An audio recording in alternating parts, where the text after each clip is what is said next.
Mano garaže romantika, tepalai ir dūmai. Kaip negalvoja, kad čia ar daug kosminį laivą, slaptai golfas, bet duslintuvo reikia kaip gyvenimo krizė.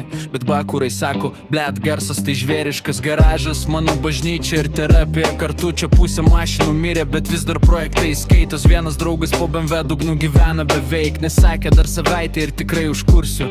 Pirkau pigiai, mažai rūdžių iš vieno veikėjo. Dabar grindys minkštesnės, už močiutės sofą. Kapotas užsidaro tik su malda ir smūgiu, o stabdžiai veikia pagal horoskopą kažkodėl. Garažas kvapas tepalo ir sudegusių nervų. Čia visi mechanikai, kol reikia kažką taisyti iš tikro. 3 draugai aplink variklį stovi rimtais veidais, nors niekas nesupranta, kodėl liko 5 varžtai. Naktį 2 litrais energinio varom projektą. Ryte suprantam, kad prijungiam akumą atbulai. Vienas sako, čia lengvai susitvarkys, po 5 minučių jau googlinam.